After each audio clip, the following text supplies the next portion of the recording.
America में Donald Trump की जीत के बाद सोमवार को सऊदी अरब में इस्लामिक देशों का सम्मेलन हुआ, जिसमें 50 से ज़्यादा देशों के नेताओं ने शिरकत की।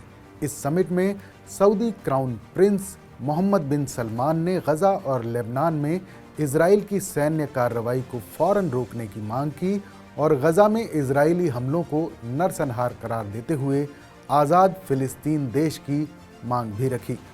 इस्लामिक देशों के समिट के बाद खबर आ रही है कि अब सऊदी अरब परमाणु ताकत हासिल करना चाहता है और इसे लेकर राजधानी रियाद में सऊदी और साउथ कोरिया के अधिकारियों ने एक हाई लेवल मीटिंग की है। इस हाई लेवल मीटिंग में दोनों देशों के बीच आर्थिक सहयोग, क्षेत्रीय संघर्ष और ऊर्जा सहयोग के साथ साथ परमाणु और रक्षा सहयोग पर भी चर्चा हुई है। मिडिल ईस्ट की दूसरी बड़ी ताकत ईरान परमाणु ताकत के मामले में पहले ही बहुत आगे निकल चुका है। अब सऊदी अरब भी इस दौड़ में शामिल हो रहा है। खबर है कि इस बैठक में दोनों देशों के 80 अधिकारियों ने हिस्सा लिया है। सऊदी अरब में दक्षिण कोरिया के राजदूत चोई ब्यूंग ह्यूक ने कहा कि ये सेमिनार आर्थिक सहयोग पर चर्चा करने और जीसीसी खास तौर पर गजा और लाल सागर में क्षेत्रीय संघर्षों की साझा समझ बनाने के लिए एक मंच है। साथ ही परमाणु और रिन्यूएबल एनर्जी के क्षेत्रों में ऊर्जा सहयोग में विविधता लाने के लिए भी ये मंच होगा। साउथ कोरिया के लिए जीसीसी देशों से साझेदारी बढ़ाना सुरक्षा के लिहाज से बड़ा कदम है, क्योंकि नॉर्थ कोरिया के शासक किम जोंग उन लगातार रूसी राष्ट्रपति पुतिन के साथ अपनी नज़दीकी बढ़ा रहे हैं। बताया जा रहा है कि दक्षिण कोरिया और सऊदी अरब छोटे मॉड्यूलर रिएक्टरों यानी SMR पर मिलकर काम कर रहे हैं, जिसमें स्मार्ट 100 SMR भी शामिल है। स्मार्ट 100 रिएक्टर एक जीरो कार्बन एनर्जी सोर्स है जिसे साउथ कोरिया ने बनाया है। साउथ कोरिया की KAERI और सऊदी अरब के एटॉमिक एनर्जी प्रोजेक्ट साथ मिलकर एक संयुक्त परमाणु अनुसंधान और विकास केंद्र बनाएंगे। इस साझेदारी से सऊदी के न्यूक्लियर प्रोग्राम को नए आयाम मिलने की उम्मीद है। इस सेमिनार में FTA पर भी चर्चा हुई है और इसका दायरा बढ़ाकर GCC और साउथ कोरिया के बीच व्यापार बढ़ाने पर सहमति जताई गई है। दिसंबर 2023 में दक्षिण Korea GCC free trade agreement यानी FTA पर साइन किए गए थे, जिसके बाद से दोनों क्षेत्रों के बीच ज़्यादा टैरिफ खत्म कर दिया गया है। इस बैठक के दौरान दोनों देशों के अधिकारियों ने गजा के हालात और मध्य पूर्व में ईरान के प्रभाव जैसे क्षेत्रीय संघर्षों पर भी चर्चा की।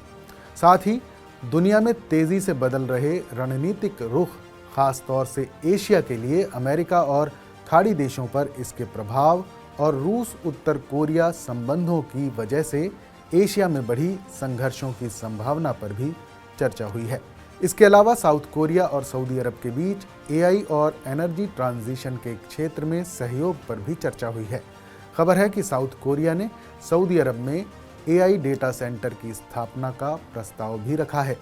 दोनों देशों के अधिकारियों के बीच क्षेत्रीय और वैश्विक खतरों से निपटने के लिए सूचना साझा करने, संयुक्त समुद्री अभ्यास और बहुपक्षीय राजनीतिक संवाद के साथ साथ दक्षिण कोरिया और GCC राज्यों के बीच सुरक्षा सहयोग बढ़ाने पर सहमति बनी है।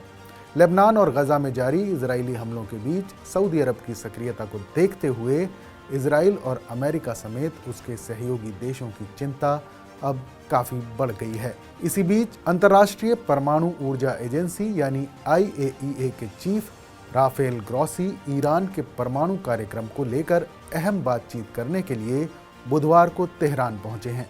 उन्होंने अपनी यात्रा से ठीक पहले चेतावनी दी है कि अब युद्धाभ्यास की गुंजाइश कम होती जा रही है। उनकी यात्रा ईरान को इजराइल के रक्षा मंत्री की चेतावनी के 2 दिन बाद हुई है, जिसमें उन्होंने कहा था कि इस्लामिक रिपब्लिक ऑफ ईरान अपनी परमाणु सुविधाओं पर हमलों को लेकर पहले से कहीं ज़्यादा जोखिम में है। इजराइल लंबे समय से ईरान पर परमाणु हथियार हासिल करने की कोशिश का आरोप लगाता रहा है, लेकिन तेहरान इस दावे से इनकार करता रहा है। इस साल दोनों देशों ने एक दूसरे पर मिसाइल हमले किए हैं, क्योंकि गजा में हमास और लेबनान में हिजबुल्लाह जैसे ईरान के सहयोगियों के साथ इजराइल के युद्ध को लेकर तनाव काफ़ी बढ़ गया है। इन हमलों ने उनकी सालों से चली आ रही शैडो वॉर यानी छाया युद्ध को सतह पर ला दिया है और मध्य पूर्व में संघर्ष की आशंकाओं को बड़े पैमाने पर बढ़ा दिया है। ग्रॉसी ने अपनी यात्रा से पहले न्यूज़ एजेंसी AFP को दिए एक इंटरव्यू में कहा कि युद्ध अभ्यास के लिए मार्जिन कम होने लगे हैं।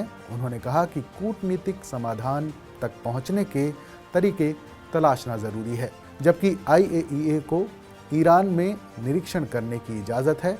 ग्रॉसी ने ईरान के परमाणु कार्यक्रम के पैमाने और महत्वाकांक्षा को देखते हुए ज़्यादा पारदर्शिता की ज़रूरत पर जोर दिया है। IAEA के चीफ ने मंगलवार को CNN को बताया था कि उनके पास बहुत सारी परमाणु सामग्री है जिसका इस्तेमाल आखिरकार परमाणु हथियार बनाने के लिए किया जा सकता है। उन्होंने आगे कहा था कि इस समय उनके पास परमाणु हथियार नहीं है। डोनाल्ड ट्रंप ने पिछले हफ्ते चुनाव में बढ़त हासिल करने के बाद कहा था कि वो ईरान को नुकसान नहीं पहुंचाना चाहते हैं। डोनाल्ड ट्रंप ने पिछले हफ्ते चुनाव में बढ़त हासिल करने के बाद कहा था कि वो ईरान को नुकसान नहीं पहुंचाना चाहते हैं और इसके बजाय चाहते हैं कि उसके लोग एक बहुत ही सफल देश बने, लेकिन उनके पास परमाणु हथियार नहीं हो सकते। साल 2015 में अमेरिका समेत प्रमुख विश्व शक्तियों ने 21 महीने की बातचीत के बाद ईरान के साथ उसके परमाणु कार्यक्रम पर एक समझौता किया था।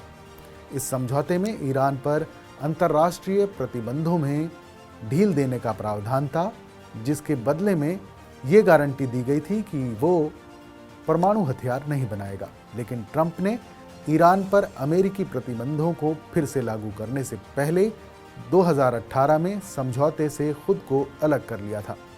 अब हो सकता है कि ईरान की तरह ही सऊदी अरब को भी अपने परमाणु कार्यक्रम के चलते कई मुश्किलों का सामना करना पड़े। IAEA का कहना है कि ईरान ने अपने समृद्ध यूरेनियम के भंडार को 60% तक बढ़ा दिया है, जो परमाणु बम बनाने के लिए ज़रूरी 90% के करीब है। इसी पृष्ठभूमि में ग्रॉसी मई के बाद पहली बार ईरान का दौरा करने वाले हैं। एक बयान में IAEA ने कहा है कि वो ईरानी सरकार के साथ उच्च स्तरीय बैठकें करेगा और सभी पहलुओं पर तकनीकी चर्चा करेगा।